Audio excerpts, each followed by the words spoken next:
wanted to do just a quick midweek update to sort of clarify some of the things I said this past Sunday on April 3rd. I'm going to try to focus on just a couple of topics here in this update, specifically some of the comments made at the World Government Summit in Dubai on March 29th mainly, and some other people and some other things that are related to that, and then take a brief look at Yuval Noah Harari, the author of a couple books called Homo Deus and Sapiens, who seems to be the philosophical basis behind a lot of what the World Economic Forum and others are doing right now. And I think you'll see there's some pretty shocking things that I have, clips that I've pulled out from him from a number of years ago. I've been talking about Harari for at least 4 years now. I think the first clips I played of him were from the 2018 Davos World Economic Forum meeting.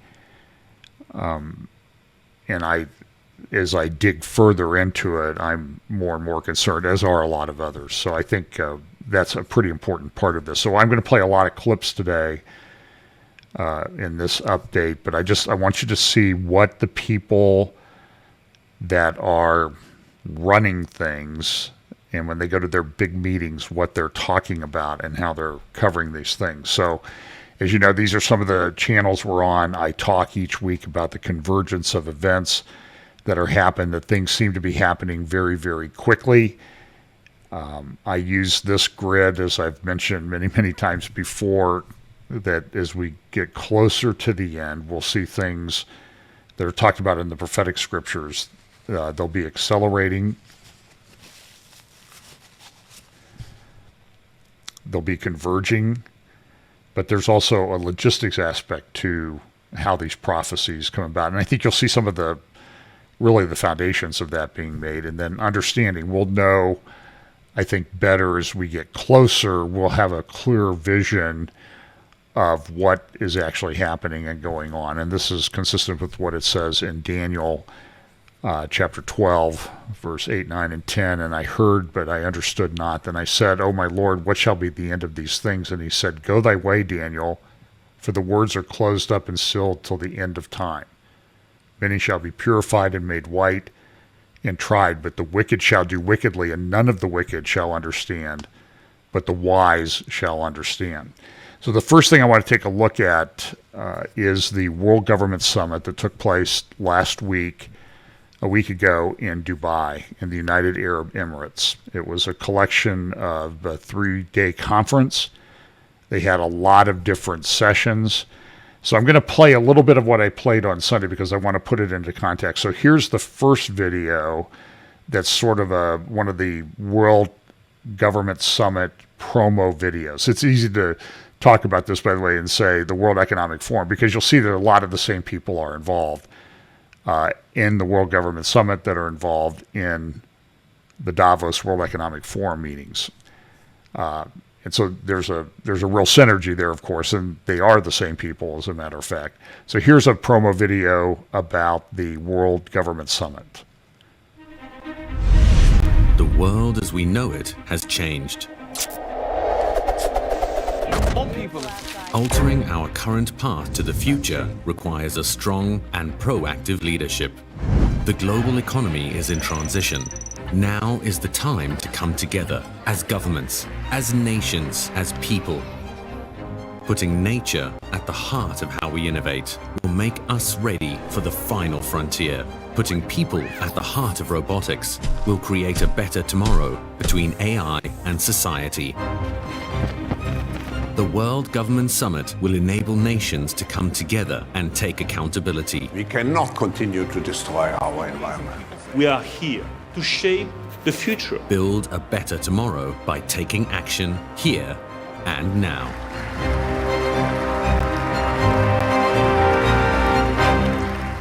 Now, I'm also going to tell you that there's another aspect of this that I think is related to Bible prophecy, which is the Abraham Accords, because, of course, this is Dubai, and they're one of the they were the first signatory to the Abraham Accords back in 2020 during the Trump administration, a deal that was brokered by Jared Kushner and others. And I think that that's very significant. And I think one of the most significant aspects of that, even more so than who's involved in that, and I'm going to talk more about that Sunday, some of the things that are going on with regard to that, but is the economic aspect. And we know that as this final kingdom empire comes about, there's going to be a big economic component to it. And we talk a lot about that. That comes from Revelation 13 and some other passages.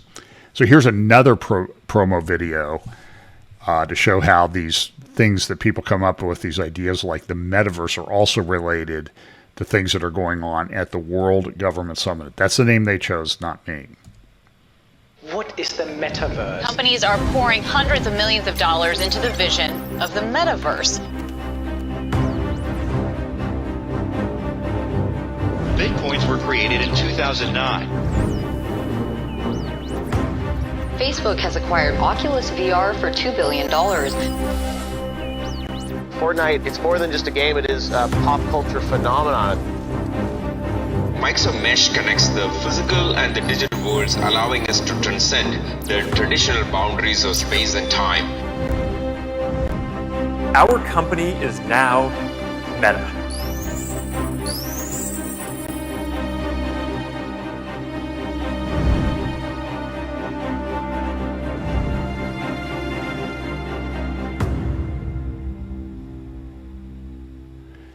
By the way, yesterday I was driving out past the Facebook server farms that I refer to a lot. There are now 6 buildings being built or under construction across the street. They're building giant buildings for Google server farms. And then there is also perhaps the biggest distribution trucking building I've ever seen that has the name Amazon on it. So that's about 15, 20 minutes from my house, is just this huge tech center that they're calling the Silicon Heartland. And it's great, it brings jobs and everything in. But understand there's a connection between these people who want to do the world government, data mining, data collection, data storage. As I've said there's 6 enormous buildings that they've built out, or are almost in the process of building the 6th, out on the northeast side of Columbus, Ohio, that just store data. And across the street there will be Google server farms that just store data. Now, these are bits and bytes of information, but they need a lot of computers to store that and to make the interconnections. So here's an example of how these things are interconnected. This is Antonio Guterres, the Secretary General of the United Nations, talking about how some of these things are connected. As the world fights the deadly COVID-19 pandemic, the most challenging crisis we have faced since the Second World War, we are also seeing another epidemic, a dangerous epidemic of misinformation. Around the world, people are scared, they want to know what to do and where to turn for advice. This is a time for science and solidarity. Yet the global misinfodemic is spreading. Harmful health advice and snake oil solutions are proliferating. Falsehoods are filling the airwaves. Wild conspiracy theories are infecting the internet. Hatred is going viral, stigmatizing and vilifying people and groups. The world must unite against this disease too. And the vaccine is trust. First, trust in science. And I salute the journalists and others fact-checking the mountain of misleading stories and social media posts. Social media companies must do more to root out hate and harmful assertions about COVID-19. Second, trust in institutions, grounded in responsive, responsible, evidence-based governance and leadership. And trust in each other. Mutual respect and upholding human rights must be our compass in navigating this crisis. Together, let's reject the lies and nonsense out there. Today, I'm announcing a new United Nations Communications Response Initiative to flood the internet with facts and science while countering the growing scourge of misinformation, a poison that is putting even more lives at risk. With common cause for common sense and facts, we can defeat COVID-19 and build a healthier, more equitable, just and resilient world. So you see how this is all connected. So here's the Secretary General of the UN talking about misinformation, which is what our government is putting out these bulletins about fighting misinformation, particularly about this Charlie Victor thing that we've been dealing with. Now, on March 29th, at the session at the World Government Summit, the opening talk was done by Klaus Schwab, the founder and chairman of the World Economic Forum, and here is what he had to say. Your Excellencies, ladies and gentlemen, it's my great honor to participate for the 8th time at this important meeting, even if only in a virtual way.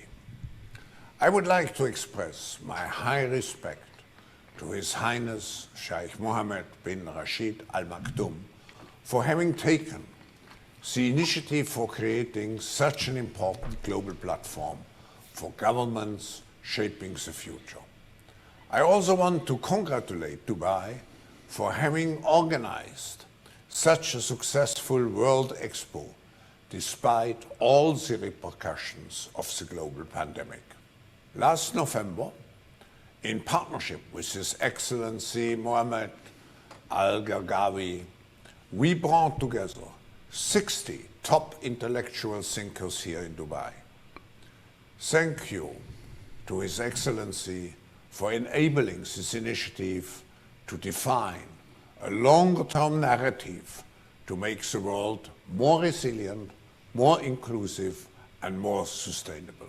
With all the current issues on our agenda, we tend to forget that we are in the midst of the fourth industrial revolution, which accelerates global change in much more comprehensive and faster ways than the previous 3 revolutions. I'm proud that the government of Dubai has been so foresighted in establishing a Center for the Fourth Industrial Revolution in cooperation with the World Economic Forum. The objective is to quickly recognize the potential of new technologies, as well as develop the necessary ethical and political frameworks around those new technologies to ensure that those technologies are human-centered and society-oriented. The world has to overcome not only the damage done to our economies and our societies by COVID-19, it also has to confront the repercussions of a dangerous clash between major global powers. History is truly at a turning point. We do not yet know the full extent and the systemic and structural changes which will happen. However, we do know that global energy systems, food systems, and supply chains will be deeply affected. In times of crisis, the role of governments is more important and more relevant than ever. What is also needed is a summit like this one to go beyond crisis management and to look into constructive ways we can build our common future.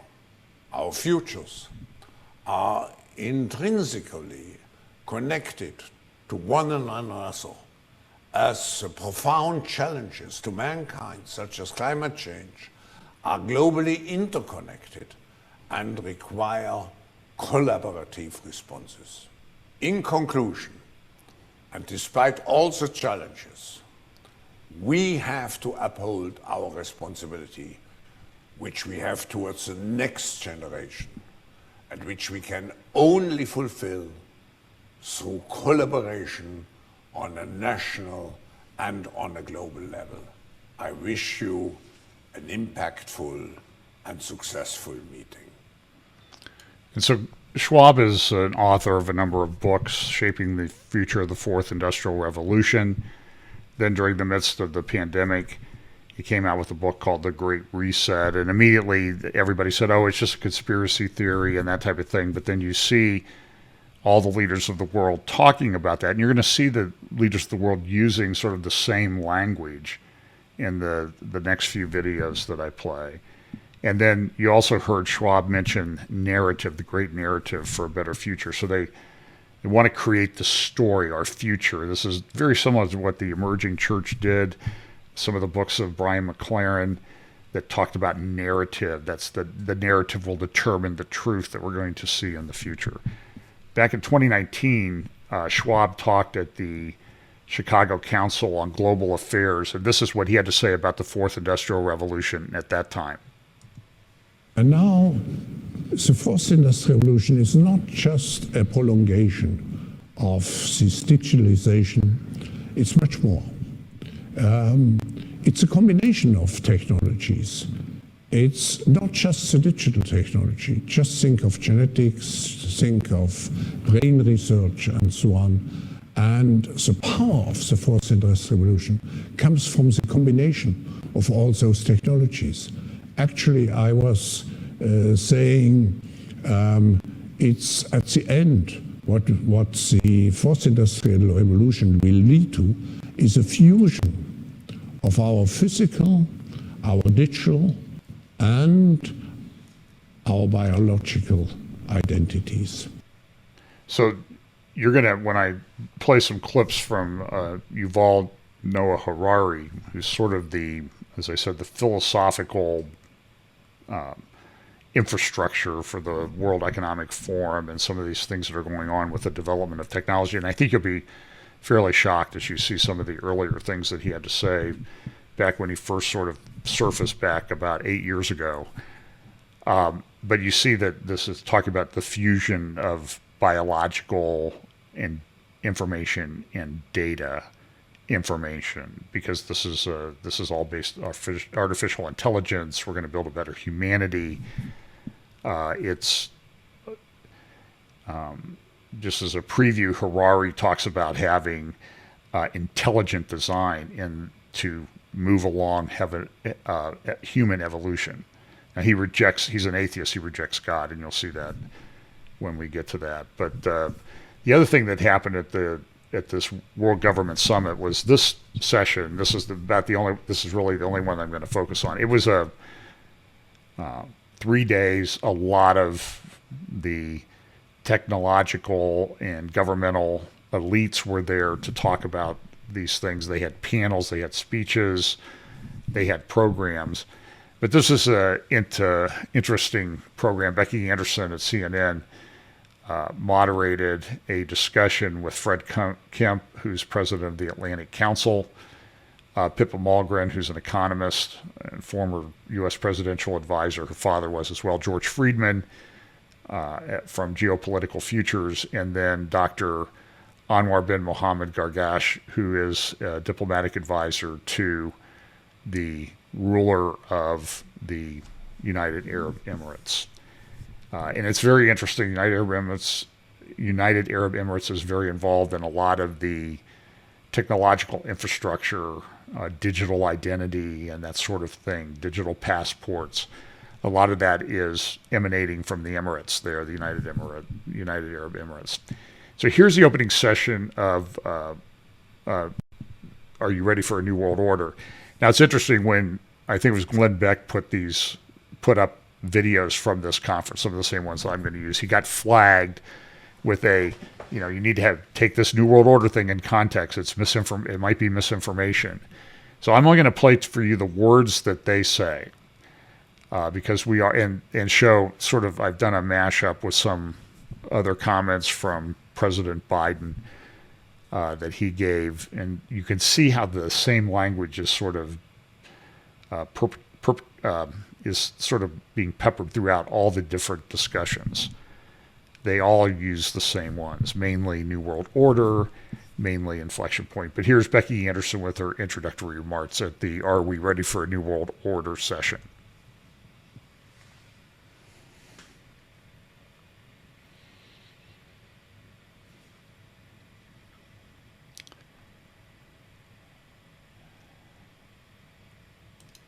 Are we ready for a new world order?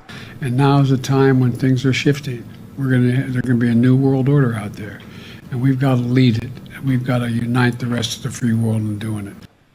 Well, the organizers here are nothing if not ambitious. This is, I think you will agree, a daunting subject for discussion at just after 9 a.m. on a Wednesday morning here in the relative calm of Expo 2020. But tackle it we must, because I believe what is clear is that we have hit an inflection point. You know, we are at an inflection point, I believe, in the world economy. Not just the world economy, in the world. It occurs every 3 or 4 generations. We are certainly living in a unique age of uncertainty and volatility in global affairs. Whether you are from the global north or the global south, we have all collectively lived through the twilight zone that was the pandemic and the changes to our social, our digital, and our fiscal landscape that COVID-19 wrought. And just as the world re-emerges from the pandemic, we are faced with the Russian invasion of Ukraine, which certainly feels like a transformative geopolitical moment. Coming as that does, against a backdrop of great power struggles, the emergence of middle powers, of climate crisis, and cybersecurity challenges, the trend lines certainly seem to indicate a world headed in a disorderly direction. Is the US-led multilateral system created post-World War II to manage international relations so that the world would never again see and experience the same chaos and disorder of a world war? And now is the time when things are shifting. There's going to be a new world order out there, and we've got to lead it. We've got to unite the rest of the free world in doing it. Is it anything like fit for purpose? And if not, what is the alternative? That is the purpose of this discussion today, so let's get on with it. Are you ready for a new world order? And that was the sort of the common theme of the session. Now, Pippa Malmgren was also there. She's an economist. She was asked some questions, and she had some comments about the financial aspect of this new world order. And here's what she had to say. What underpins a world order is always the financial system. What we're seeing in the world today, I think, is we are on the brink of a dramatic change where we are about to, and I'll say this boldly, we're about to abandon the traditional system of money and accounting and introduce a new one. And the new one, the new accounting, is what we call blockchain. It means digital. It means having a almost perfect record of every single transaction that happens in the economy, which will give us far greater clarity over what's going on. It also raises huge dangers in terms of the balance of power between states and citizens. In my opinion, we're going to need a digital constitution of human rights if we're going to have digital money. But also, this new money will be sovereign in nature. Most people think that digital money is crypto and private. But what I see are superpowers introducing digital currency. The Chinese were the first. The US is on the brink, I think, of moving in the same direction. The Europeans have committed to that as well. And the question is, will that new system of digital money and digital accounting accommodate the competing needs of the citizens of all these locations so that every human being has a chance to have a better life? Because that's the only measure of whether a world order really serves.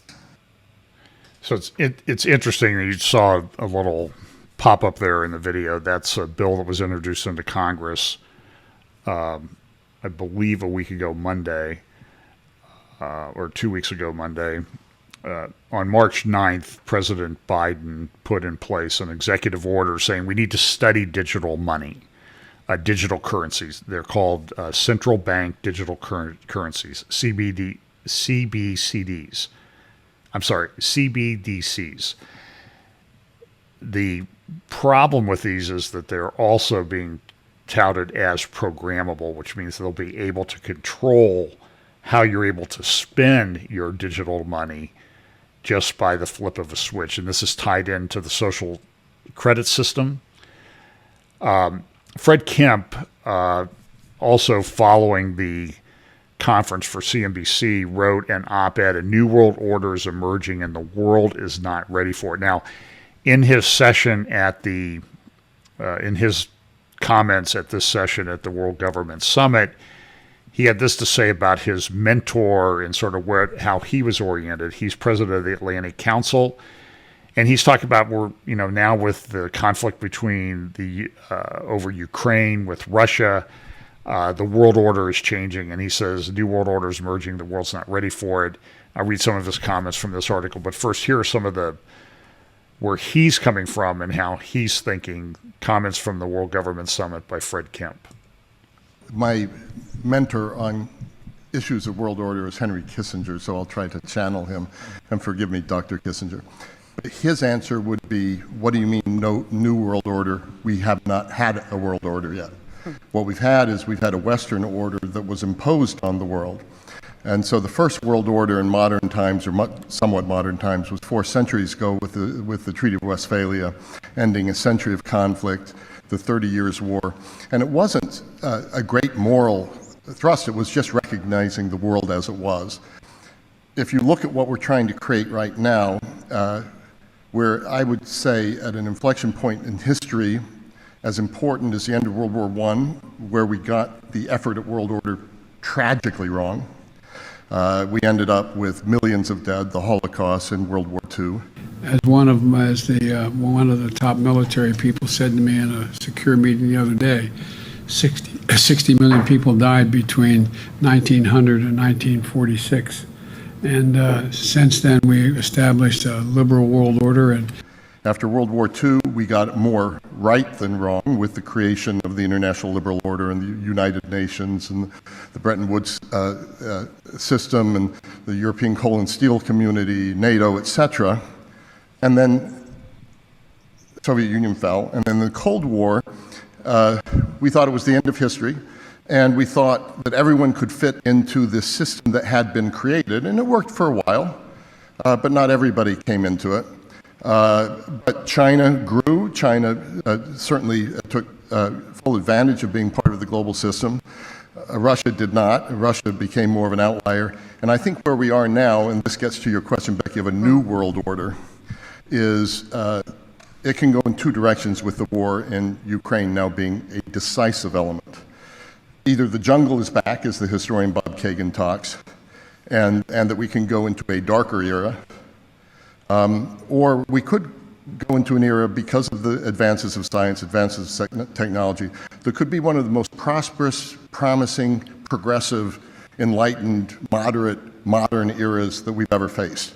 And I think we're in a moment where that's being decided, and I think the importance of the Ukraine issue is that it's a fulcrum for this, and how the world manages this and comes out of this is going to have far-reaching consequences that go beyond Ukraine. So he carried on that theme in his article that he wrote for CNBC a few days later. He referenced this article from The Atlantic written by Michael Schumann, which was actually written the day before they had this session. And this is the opening paragraph. The Russian invasion of Ukraine and a series of COVID-related shutdowns in China, and there are these COVID-related shutdowns in China. Shanghai and Shenzhen have been really pretty much under lockdown for a while. And we don't know what the impact will be on supply chains and that sort of thing, because these are important economic cities today. So it says here, the Russian invasion of Ukraine and a series of COVID-related shutdowns in China do not on the surface appear to have much in common.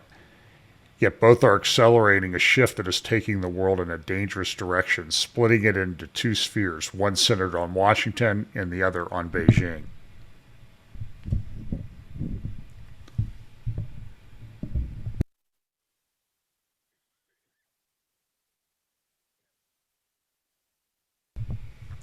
So here's some comments from Fred Kemp's article. My conversations in Dubai at the World Government Summit. And they also had a related Atlantic Council's Global Energy Forum there, where they had everybody talking about energy, show little enthusiasm or conviction for this bifurcated vision of the future.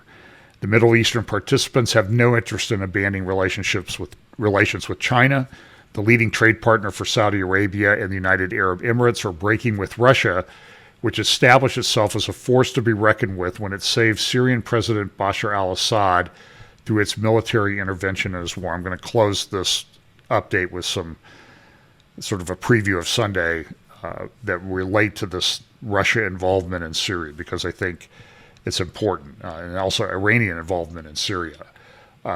Kemp continues, beyond that, our Mideast partners have lost confidence in America's commitment to global leadership or competence for it following last year's botched Afghanistan withdrawal. They are also experienced whiplash from a Trump administration that trashed the nuclear deal with Iran to a Biden administration they feel is pursuing it without sufficiently factoring in Tehran's regional aggression. In all my travels, many travels to the Mideast over the years, I've never heard this level of frustration from Mideast government officials with American policymakers. And we didn't have the problems we're having now during the prior administration, but it just shows you how quickly things can change. He continues, what has been eroding now for some years is U.S. leaders' commitment to defend, uphold, and advance that expanded international order, what Kissinger called an inexorably expanding cooperative order of states, observing common rules and norms, embracing liberal economic systems, forswearing territorial conquest, respecting national sovereignty, and adopting a participatory and democratic systems of government. In the Middle East, countries like Saudi Arabia and UAE that were once our closest allies now are hedging their bets. And then he goes on, he has to make a comment about Trump challenging the election. Beyond that, he says, our Mideast friends resent the Biden administration's characterization of the emerging global contest as one pitting democracy versus authoritarianism. And then he says, to shape the future world, the U.S. and Europe must first need to reverse the trajectory of Western and democratic decline in Ukraine. The rest will need to follow. In fact, what Kemp does is he says that how this new world order emerges and comes together after this Ukrainian crisis will depend on whether Ukraine wins. He says that. And so everybody's kind of struggling. The world's in turmoil. But just understand that they're trying to establish or reestablish a global order. And there's a lot of opinions out there as to how this is going to play out. Some interesting things that have come about, though, is that despite the sanctions on Russia, the value of the ruble today, I believe, exceeds what it did when the day before the Russian invasion, which I think was on February 24th of this year. So the ruble the value of it went way down, but now it's recovered to what it was before the invasion. And then this also from Bloomberg that because of the increase in the price of gas and oil, that Russia may realize a $321 billion windfall if they keep their gas and oil flowing. And right now it appears that that's going to happen. So I'll talk more about that. There's a lot of things that are concerned with that. There's, what kind of order is going to come out of this? Who's going to take control? It leads to a lot of possibilities, a lot of which I think are related to Bible prophecy. But we'll just kind of have to see how this goes. But you can kind of see that people are looking for someone to come in and lead this order. The Arabs themselves, they're looking for, particularly the Sunni Arab countries, they're looking for a strong horse that will come in and protect them from the Iranians. And so they're looking to China, they're looking to Russia, they're looking to the United States, but none of those things seem to be coming together, and now they're looking at Israel. At a time when Israel, and I'll talk more about this on Sunday as well, Israel's government is on the verge of collapse, which means that they will appoint a interim caretaker prime minister and government That probably will be, the prime minister will be Yair Lapid, who's currently serving as the foreign minister, and then they will have elections. What happened was that one of the people in the governing coalition was essentially left the coalition. She was part of Naftali Bennett's party. So now what was a 61 to 59 parliamentary majority by this coalition now looks to be 60-60. And so the question is, they're going to have another round of elections. And what does that mean? Does anybody have enough ability to put together a coalition that would survive more than 6 or 8 months, or however long this one has been in place? So now I'm going to talk about Yuval Harari, Yuval Noah Harari. This is a screenshot from the first clip I ever played of him back in February of 2018. He was speaking at Davos. I'll play part of a couple clips from that talk, but I also want to set up where he's coming from. He is an atheist. He is gay. He lives with his husband, partner. I think they have a couple children. He's been a historian at of Middle Ages history at Tel Aviv University. He sort of burst on the scene back in 2014, 2015 when he published a book. He's now published several books. I'll show you pictures of those in just a moment. Well, here they are. One is called Homo Deus, A Brief History of Tomorrow. Sapiens, his first book, I believe, A Brief History of Humankind. And then his more recent book is 21 Lessons for the 21st Century. So he did talks related to the last book, the 21 Lessons book, at Davos in 2020. And so the Homo Deus book, I believe, had just come out before the 2018 Davos conference that you'll hear a clip of in a moment. It's interesting, what's on the cover of Homo Deus. You see it's a digital fingerprint with a chip in it. It's a very interesting thing because he's about the merging of technology and humanity and data and artificial intelligence. He has given talks everywhere.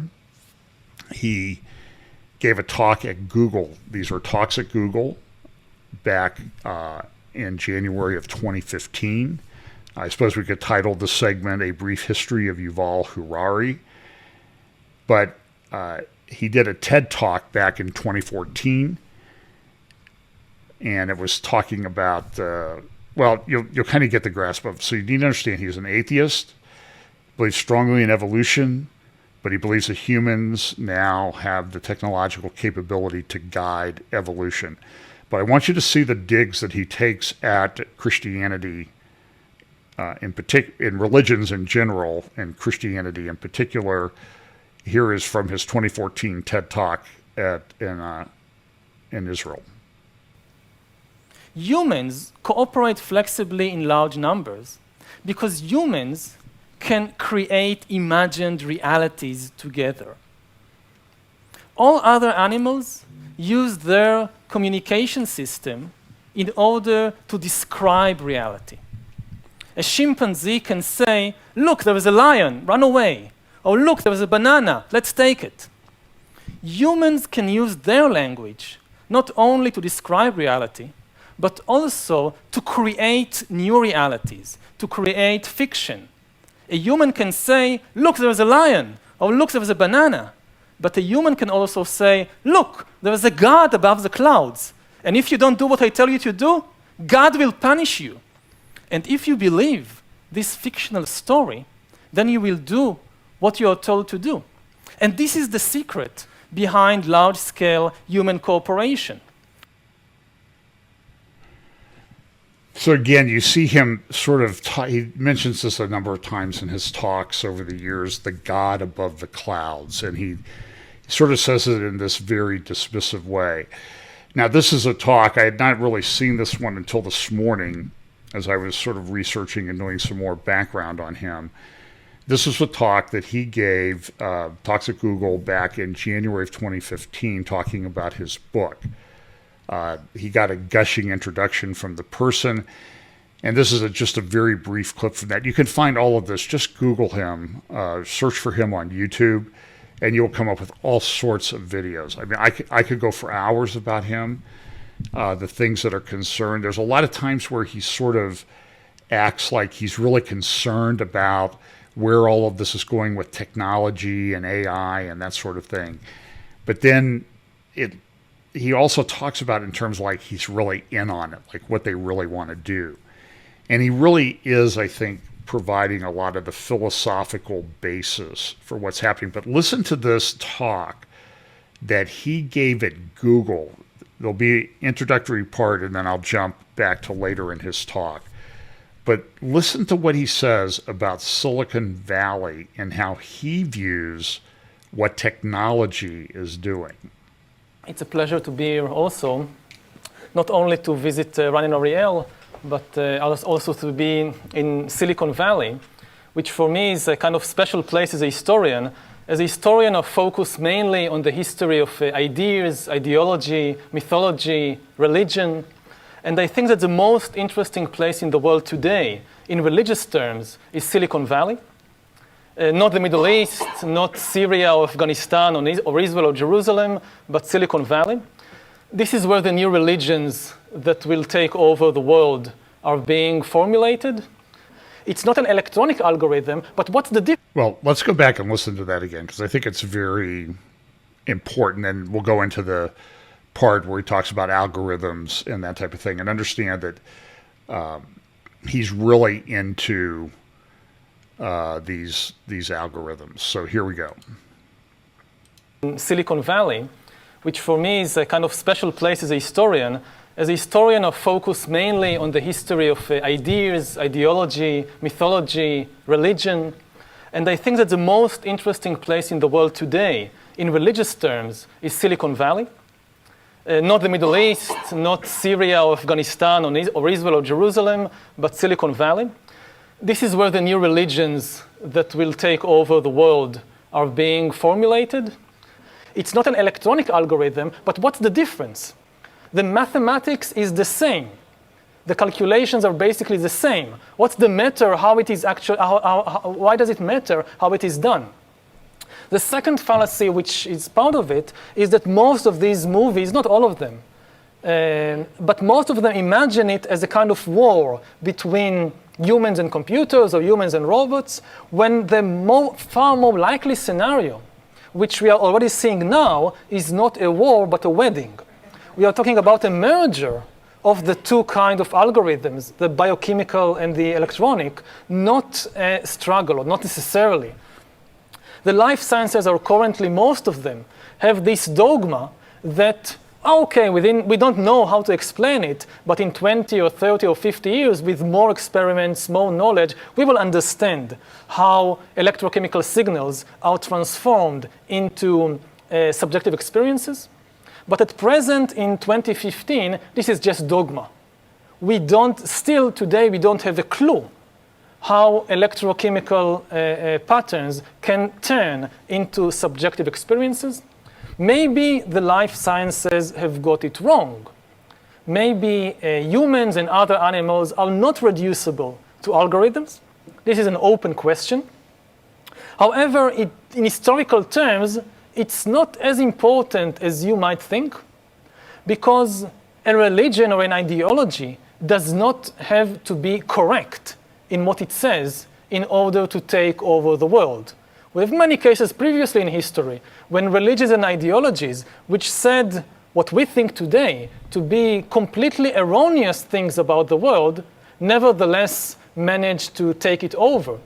In scientific terms, the story, for example, that Christianity tells about the world, how the world was created, how humans were created, how things work in the world, it's not true. It's simply not true, at least according to science. But this did not prevent Christianity from taking over most of the world. So you don't need truth to take over the world. Similarly, with these new data religions, maybe they're based on a misunderstanding of life, but this will not necessarily prevent them from taking over the world. So, I mean, you should stop it and back it up and replay that again. I mean, he says Christianity is not true. Christianity took over the world. But, look, we don't need truth to take over the world because Christianity wasn't true and it took over the world. But, maybe the tech people, they don't have the truth either, but they don't need the truth and they will take over the world. I mean, I think you need to understand that there is the religious, philosophical aspect of what he's saying is deeply, deeply disturbing.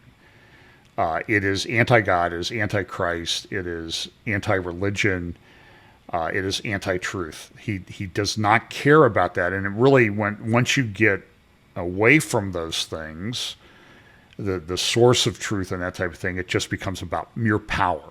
So he can say all the time, for example, after the COVID pandemic, he wrote this article for Financial Times, Lessons from a Year of COVID.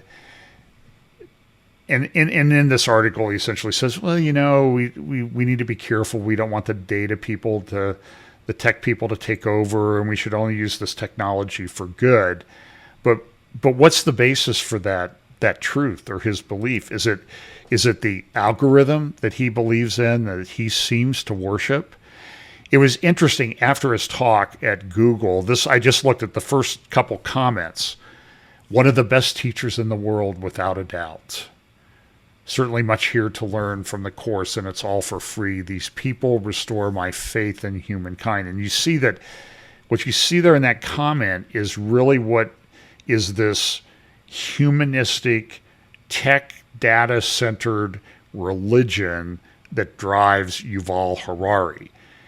And what I fear drives, and what I'm pretty certain drives, people that want to establish this next world order that they talk about. So it's interesting, as I said, Glenn Beck put it up and he got flagged for misinformation for, out of context, New World Order, it's a conspiracy theory, that sort of thing.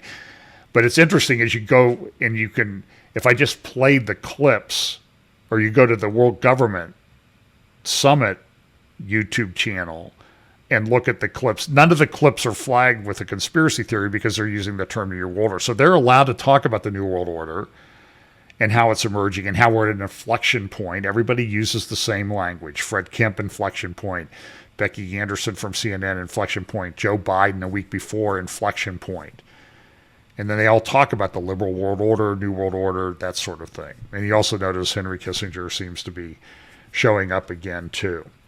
So back in 2018, this was the first clip I ever played of Yuval Harari. I think it was an update that I put up. I believe it was February 4th, 2018. But you can see he's been around for a while.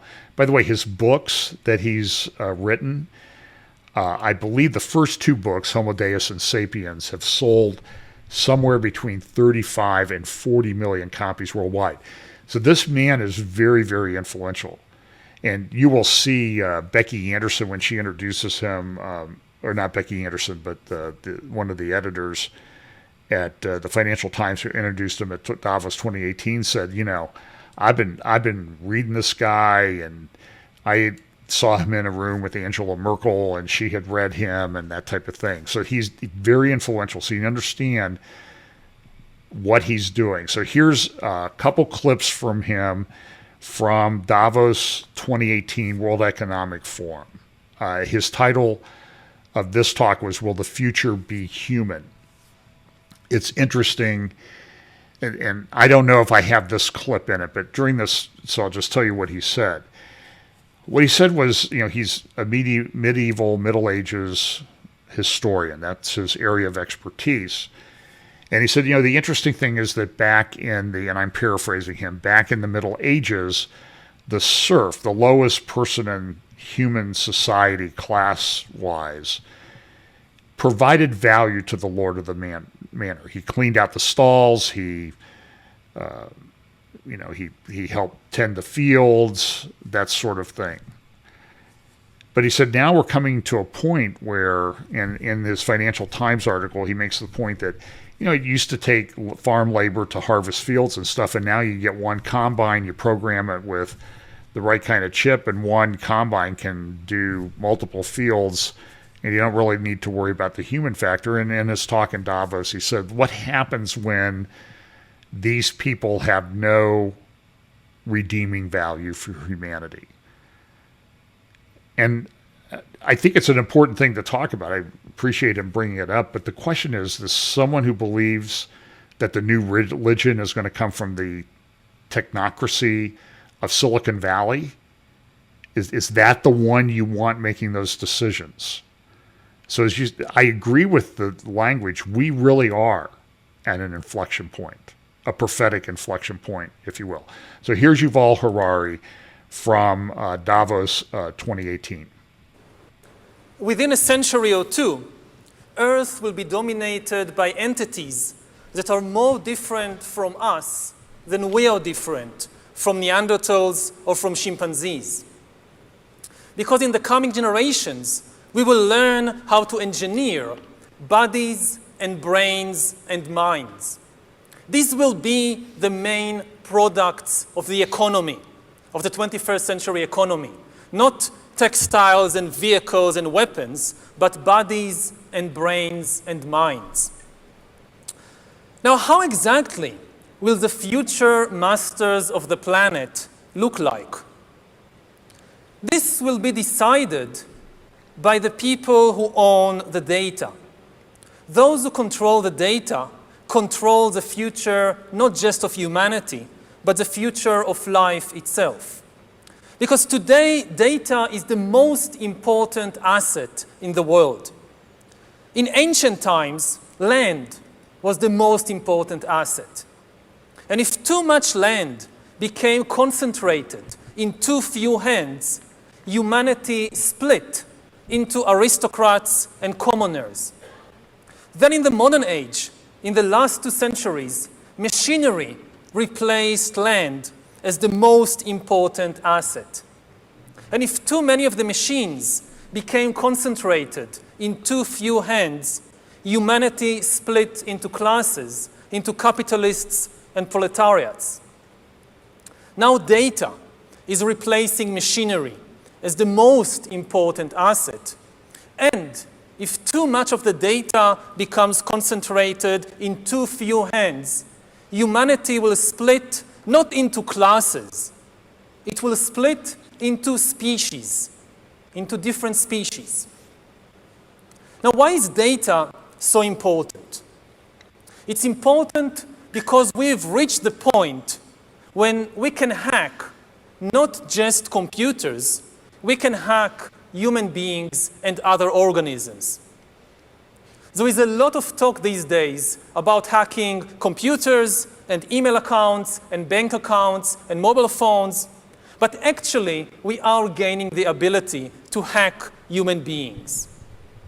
Now, what do you need in order to hack a human being? You need 2 things. You need a lot of computing power, and you need a lot of data, especially biometric data. Not data about what I buy or where I go, but data about what is happening inside my body and inside my brain. Until today, nobody had the necessary computing power and the necessary data to hack humanity. Even if the Soviet KGB or the Spanish Inquisition followed you around everywhere, 24 hours a day, watching everything you do, listening to everything you say, still, they didn't have the computing power and the biological knowledge necessary to make sense of what was happening inside your body and brain and to understand how you feel and what you think and what you want. But this is now changing because of 2 simultaneous revolutions. On the one hand, advances in computer science, and especially the rise of machine learning and AI, are giving us the necessary computing power. And at the same time, advances in biology, and especially in brain science, are giving us the necessary understanding, biological understanding, you can really summarize 150 years of biological research since Charles Darwin in 3 words. Organisms are algorithms. This is the big insight of the modern life sciences, that organisms, whether viruses or bananas or humans, they are really just biochemical algorithms. And we are learning how to decipher these algorithms. Now, when the 2 revolutions merge, when the infotech revolution merges with the biotech revolution, what you get is the ability to hack human beings. Well, that's packed with a lot of things that should be very concerning. And you layer on top of this CRISPR technology, where they think we can actually go in and edit genes and DNA and that sort of thing. This is Tower of Babel type stuff. And the question is, how long does God let it go on before he intervenes? I think this is a question we need to ask and look at. Here's another clip from Davos 2018, Yuval Noah Harari. We are used to thinking about democracy and dictatorship in ethical or political terms. But actually, these are 2 different methods to process information. Democracy processes information in a distributed way. It distributes the information and the power to make decisions between many institutions and individuals. Dictatorship, on the other hand, concentrates all the information and power in one place. Now, given the technological conditions of the 20th century, distributed data processing worked better than centralized data processing, which is one of the main reasons why democracy outperformed dictatorship, and why, for example, the US economy outperformed the Soviet economy. But this is true only under the unique technological conditions of the 20th century. In the 21st century, new technological revolutions, especially AI and machine learning, might swing the pendulum in the opposite direction. They might make centralized data processing far more efficient than distributed data processing. And if democracy cannot adapt to these new conditions, then humans will come to live under the rule of digital dictatorships. And already at present, we are seeing the formation of more and more sophisticated surveillance regimes throughout the world, not just by authoritarian regimes, but also by democratic governments. The US, for example, is building a global surveillance system, while my home country of Israel is trying to build a total surveillance regime in the West Bank. For 4 billion years, nothing fundamental changed in the basic rules of the game of life. All of life, for 4 billion years, dinosaurs, amoebas, tomatoes, humans, all of life was subject to the laws of natural selection and to the laws of organic biochemistry.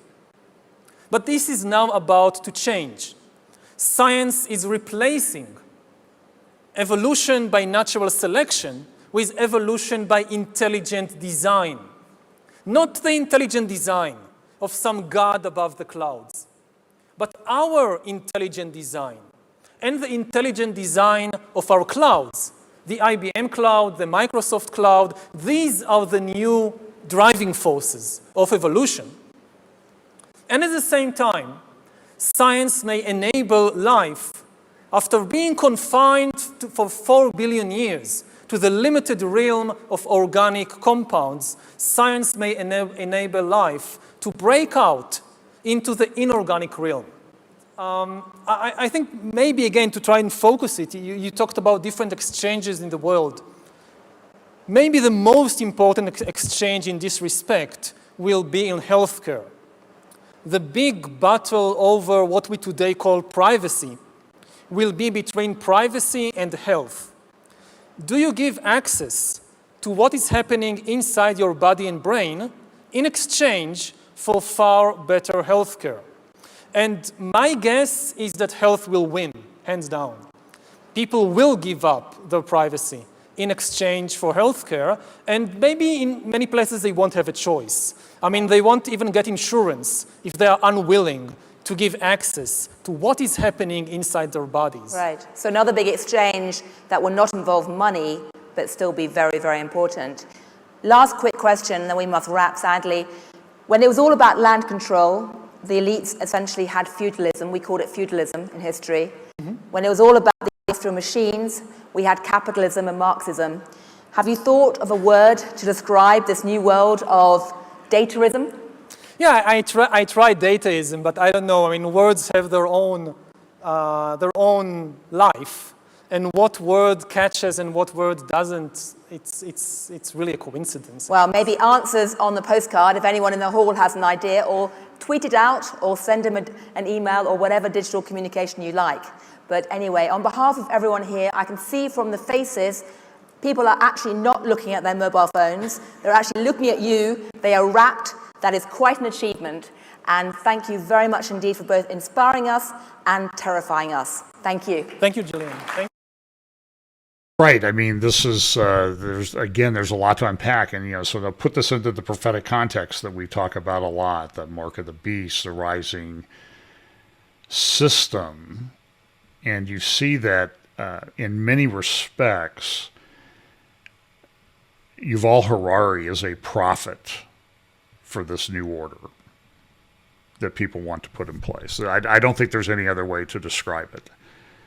Is he what we would call the false prophet? A lot of what he says is false, but a lot of what he says is predicting at least what appears to be things that are going to happen and unfold in the near time. And as the moderator said there at the end, thank you for informing us and terrifying us. It does have a terrifying aspect to it because of what happens when it's in the wrong hands. And you notice he also said about the fact that we'll reach this, we'll have this war between privacy and health, and he thinks health will win. Now, this was 2018. And it was only 2 years later that Davos had a meeting, but he spoke at. But then it quickly transmitted or changed into this pandemic that we've been under for the last 2 years, over 2 years now. And the question is, was he right? Was he a prophet when he said that privacy would lose out to health? Health would control. In fact, what they did was they used health to control, but a lot of people, went along with it willingly. And this is the state of the world. In 2020, he went to the Athens Democracy Forum, sponsored by the New York Times, and he was asked questions he had some comments about surveillance and that sort of thing, and this is what he had to say. No, I think maybe in a couple of decades when people look back, the thing they will remember from the COVID crisis is this is the moment when everything went digital. And if this was the moment when everything became monitored, that we agreed to be surveyed all the time, not just in authoritarian regimes, but even in democracies. And maybe most importantly at all, this was the moment when surveillance started going under the skin. Because really, we haven't seen anything yet. I think the big process that's happening right now in the world is hacking human beings, the ability to hack humans, to understand deeply what's happening within you, what makes you go. And for that, the most important data is not what you read and who you meet and what you buy, it's what's happening inside your body. So we had these two big revolutions, the computer science revolution, or the infotech revolution, and the revolution in the biological sciences. And they are still separate, but they are about to merge. They are merging around, I would say, the biometric sensor. It's the thing, it's the gadget, it's the technology that converts biological data into digital data that can be analyzed by computers. And having the ability to really monitor people under the skin, this is the biggest game changer of all. Well, I'll have some more comments to talk about him on Sunday, but I think this is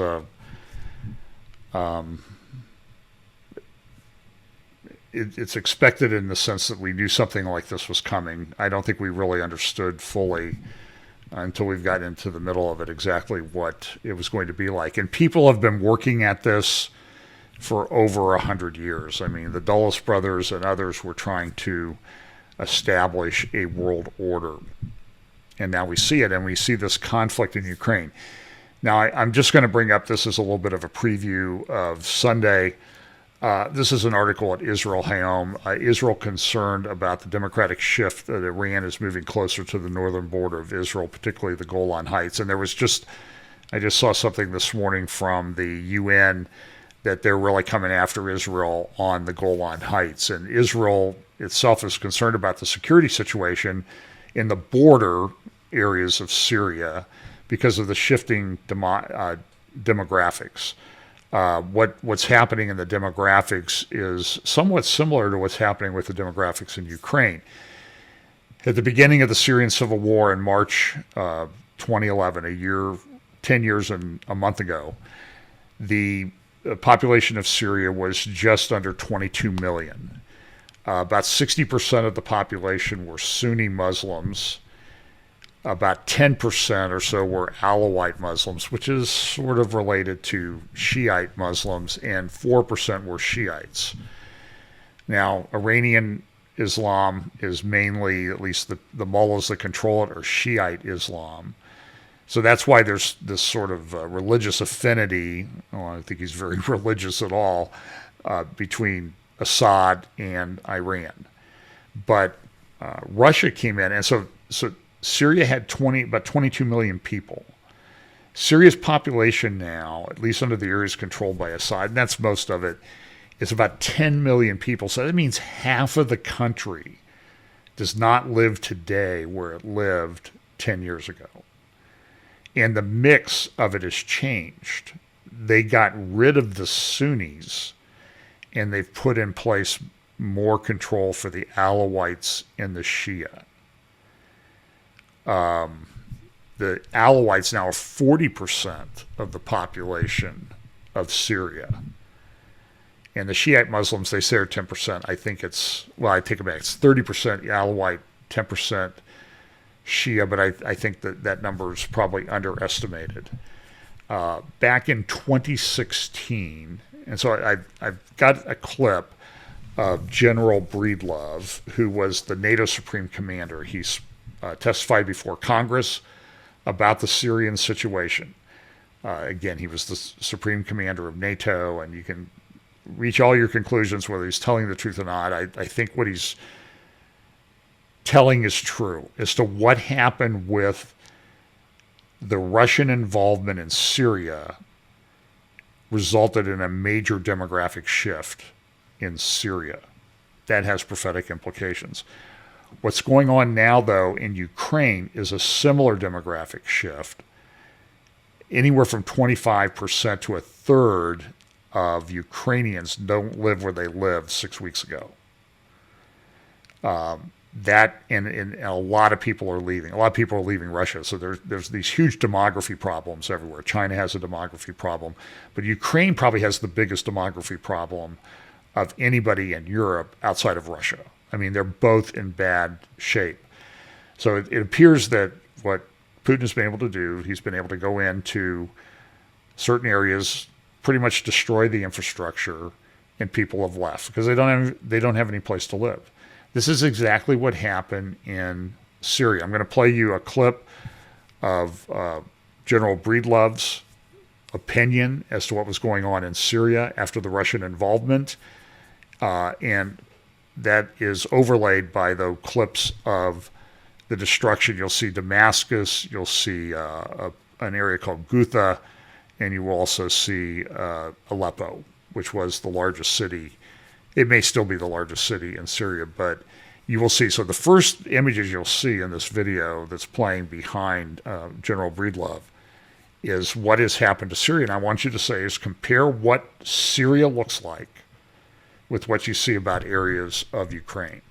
And we'll talk more about the Ukrainian war on Sunday, because I think there is certainly a parallel, and the Ukrainian war has implications for the Middle East. Everybody agrees with that. And it's got the world order in disarray right now, and people are trying to piece it back together. And you saw articles about that. So here's General Breedlove talking at the in front of Congress back in 2016.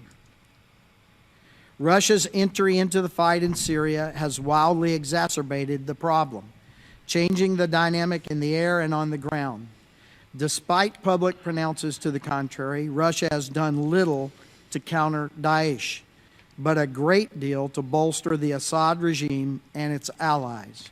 And together, Russia and the Assad regime are deliberately weaponizing migration from Syria in an attempt to overwhelm European structures and break European resolve. What I have seen in Syria, in places like Aleppo and others, are what I would call absolutely indiscriminate, unprecise bombing, rubblizing major portions of a city that do not appear to me to be against any specific military target, because the weapons they're using have no capability of hitting specific targets. They are unguided, dumb weapons.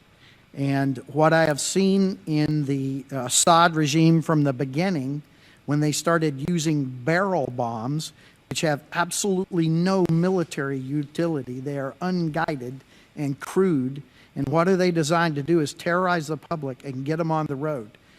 Get them on the road, make them a problem for Europe, to bend Europe to the will of where they want them to be. And so I see a continuing pattern in Aleppo and other places of this indiscriminate use of military capability, that all I can determine from it is the goal is to get more people on the road and make them a problem for someone else to bend the will of those being affected. Well, you saw some of the clips there of, areas of Damascus. We talk about the prophecy in Isaiah 17. If it's a future prophecy, has Damascus been destroyed and ceased from being a city? And I think you can say right now that large portions of the city have been destroyed. I mean, the destruction is just unbelievable. That's Damascus. This is Aleppo. I think General Breedlove was correct that it's been rubblized. And now this is happening in Ukraine. And we can argue about whether it's right or wrong. The fact of the matter is human beings are suffering, and people are dying and going into a crisis eternity. And we need to take the opportunity to warn people about what's coming. So more Sunday about these and other topics. If you have time, I would highly recommend that you go to YouTube, watch Caroline Glick's interview with David Goldman that was just released this morning. Also appreciate it if you would like, subscribe, share this video, subscribe to our YouTube channel.